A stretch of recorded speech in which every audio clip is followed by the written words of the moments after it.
Today we're going to discuss in a quick format of lease first purchase. Seems like everybody's always questions, why should I lease a car? Why should I purchase a car?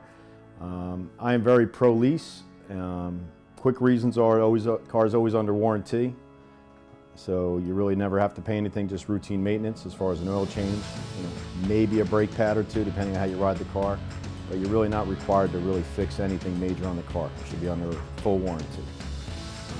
And a long time ago, someone painted a picture of a house, showed flowers, windows, and said, listen, if I sold you this house for $100,000 and told you 3 years down the road the house was only going to be worth $50,000, would you buy the house? So I used to say, of course not. And they say, why buy a car? A car is always going to be a depreciating asset, never going to gain value unless it's a '69 Camaro or something, which doesn't exist anymore. To me, it's the purchase is always that car. Never wants to get rid of that car. It's going to stay at that car for 15, 20 years. They're going to love that car. It's the last car they're going to buy. That's kind of your purchase. The lease is that someone that wants that new car, new body style every couple of years, worry-free. It's almost like a pit stop. You bring it in routine maintenance and you just go, go, go. 3 years, you come back in, get another car, you get loyalty. Latest safety features, technology is updated. Any questions? Anybody want to add in on that? Lease versus purchase? Kevin? You hit the main points. Mechanical free, no worries of any out of pocket for major mechanical repairs, with the exception of maybe your brake service. Other than that, cost is pennies to maintain the car. And yeah, new car every 3 years, who wouldn't? And correct. And you're getting more bang for your buck is the last point that I would make. So on a hypothetical situation, if you want a $40,000 car and you're on a finance, rule of thumb is you're probably $600 to $700 a month to buy that car. When leasing, you might be $400 a month. And then you have some people that do that and say, if that's an easy way to purchase a car also. If they love the car, but they can't afford that new car payment, a lot of people say, oh, well, it's a lease and I'm going to get fined and I'm going to get fees. You do have the right to buy that car at the end and you don't accrue those fees. And a lot of people say if you go over the mileage, you're 100% liable. If you're buying the car, you're not liable for that mileage. And another way to think about Mazda it, has the biggest forgiveness in wear and tear, dollar-wise. 1,500, I believe, right? 1,000. Cheapest over mileage anyway. Yeah, 15 cents, and 15 cents per mile, right? So there's many pros and cons, but that's also, we deal with a lot of customers who will come in and they'll buy that car instead of being at $600 a month. They lease it for $350 a month, and they come back after 3 years. We help them finance the car. They're only that other $300 because usually the residual is very low for them. They make it very affordable, and they're in that, that's their car buying trend. They always want to be that $350 a month. So not the average person can walk in and pay that $600, $700 a month for a newer car. And that's another reason why to lease over purchase. Yes, Jay. What are the negatives? The negatives are if, down the road, to be upfront and honest with you, if you change manufacturers and you go somewhere else, then you always get hit with that disposition fee. Sorry, not acquisition. You get a dispo fee, which is usually around that $395, depending on the brand, sometimes higher.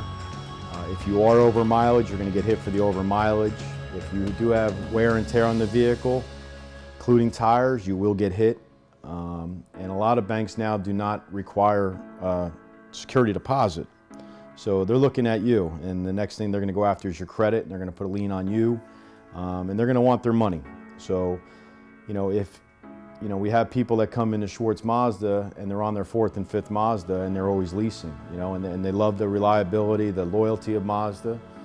And when you have someone coming from Nissan over, a lot of times we get them out and we trade them over to Mazda and we lease them the car and we try to accommodate them. But we are paying dispo fees and over mileage fees and wear and tear fees, or all of a sudden you get the letter 2 months down the road of they got another fee. So, there's always the pros and cons, but if you stay loyal to the brand, leasing to me is the way to go. So speaking of purchasing, what's the positive about purchasing? I heard that you can actually use your car as a down payment when you're new one. As far as a purchase, or? well, that is true. If you do have equity in it, yes. Well, even if you don't have equity, you're going to get a tax credit for your next car, which you will not get with a lease. You didn't have to pay full tax on the car when you lease the car. Sounds like there's some benefits, and seeing as I just started working at Schwartz yesterday, I'd like to know what the positives of buying a car are. Buying a car, you get the Schwartz difference. So it's the same scenario. I mean, you're invited back to our service department at all times. The loyalty's there. You know, there's many things. There's always the pros of purchase. You can do whatever you want to the car. I mean, I always say leasing, they put a remote start in. Are you going to get a value for remote start? You are not. You know, it's in the car, it's staying in the car. The leasing company's not going to say, oh, thanks for putting a remote start in the car. Let me give you a few dollars. It'll never happen. People tint their windows, so you're going to get reimbursed for that? No, you're going to probably get charged to take it off the window. When you purchase a car, you do whatever you want. You could lower it, cut it, stagger it. You do whatever you want to a purchase. And the good news is right now the program is if you trade in your car, you not only get $750 loyalty, if you trade in and you did purchase a car and it's 14 or newer, you get an extra $500. So forget about the value of your car, you get an extra $1,250 regardless what we even have a conversation of, including a tax credit. So purchasing is more like buying a house, and I'll actually own something, so isn't that better to pay to actually own it? Well, it's a depreciating asset. Like when you turn around, a lot of people don't realize when you close your eyes and you pay a mortgage, 30 years down the road, that house you bought for $200, you end up paying $600,000 for.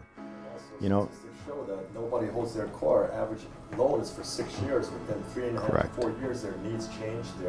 Whether they got married, had kids, something changes down the road. 85% of the average consumers don't keep their finance, so that's why leasing is always going to be better.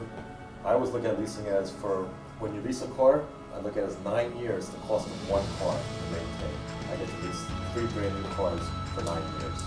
That's my breakdown. there's a lot of points. I think there's a lot of points. There's a lot of people pro-lease. You know, as a working at a dealership, I know I get to see the people more often, every couple of years, every 3 years. We get them in. They always have a pull-ahead program, get you out 6 months ahead of time. You know, purchasing, you know, I get it. There's some people that say, listen, I'm going to drive this car to the ground. It's my last new car. They drive it for a couple 100,000 miles. Guess what? They finance that car for 72 months.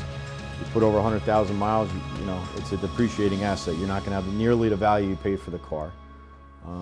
So, you know, I'm not telling you never to purchase a vehicle, but if you're a short-term trend, we have a lot of people that buy cars and want to get out in 3 years, and then we have the conversation, why don't you just lease the car? Because they like that new body style they came out with, or that more performance engine, or the different rims they came out with. They want the different look.